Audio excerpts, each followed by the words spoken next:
I'd have wanted getting out of this room, but my opponent is an impressive fellow in many ways. Political opponents can have a little trouble seeing the best in each other, but I've had a few glimpses of this man at his best, and I admire his great skill, energy, and determination.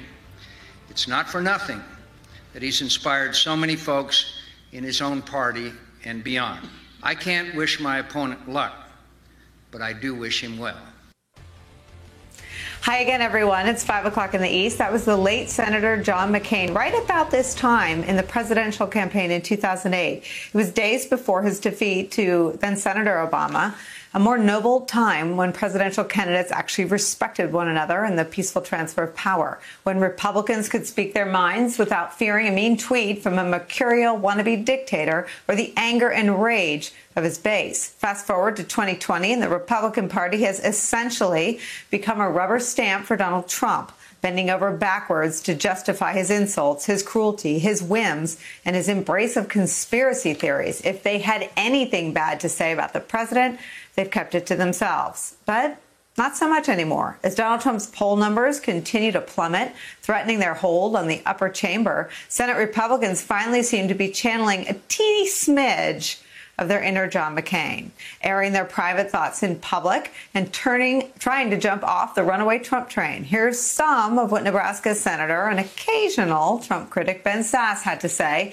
in a phone call with constituents obtained by the Washington Examiner.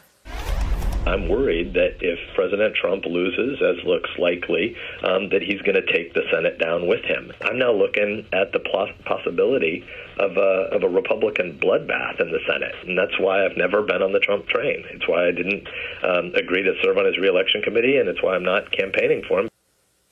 A bloodbath. Wow. Ben Sasse wasn't the first person to make that prediction, and he probably won't be the last. Here's what Texas Senator Ted Cruz told CNBC 1 week ago.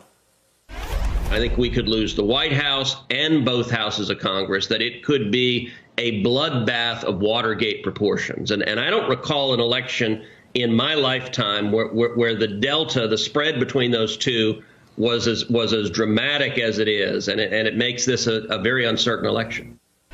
For his part, Donald Trump seems to be dismissing their comments and the mounting evidence that he could be heading for defeat, tweeting today that a massive red wave is coming somewhere. Republicans jumping ship as the president's closing arguments appear to be faltering is where we start this hour with some of our favorite reporters in France. Former U.S. Congresswoman and Washington Post columnist Donna Edwards is back. Also with us, AP White House reporter Jonathan Lemire is here. And my friend Mark Salter, former senior advisor to John McCain for many years, including his 2008 presidential campaign, and more importantly today, the author of the new book, The Luckiest Man, Life with John McCain. Truly, truly beautiful. We were talking to Pete Souza at the end of the last hour. This is in the same vein, what used to be in politics. Thank you for being here with us for this conversation. Mark Salter, I saw that clip when you tweeted it out, and I remember how painful those days were. But because the transfer of power is in the news, let me ask you, I remember when John handed me your draft of his concession speech, and we were in the hotel room. I'd just come back from doing a round of interviews, including with Brian Williams, and I said, look, the polls aren't closed in the West Coast. Let's not call it yet.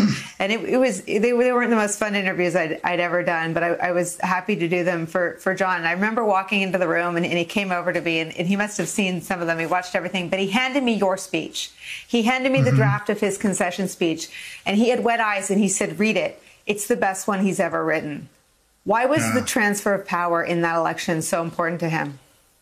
He was a patriot.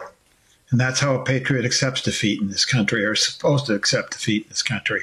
And he wanted to do it with grace and by reminding all Americans that even though he suffered a very disappointing defeat, that he worked very hard not to suffer, that he still felt he was the luckiest man on earth because he got to continue serving the United States. And that was the passion of his life. And he was going to take this one in stride and get back to work when he could. He wanted to make sure that President-elect Obama had every good wish from him and his full support for a smooth transition of power. And it wasn't really that unusual up until now.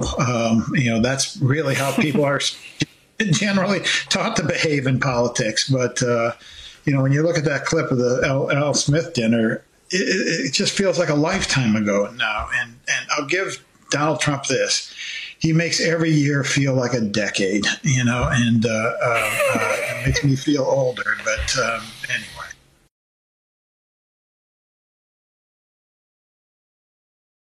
Hey there, I'm Chris Hayes from MSNBC. Thanks for watching MSNBC on YouTube. If you want to keep up to date with the videos we're putting out, you can click subscribe just below me or click over on this list to see lots of other great videos.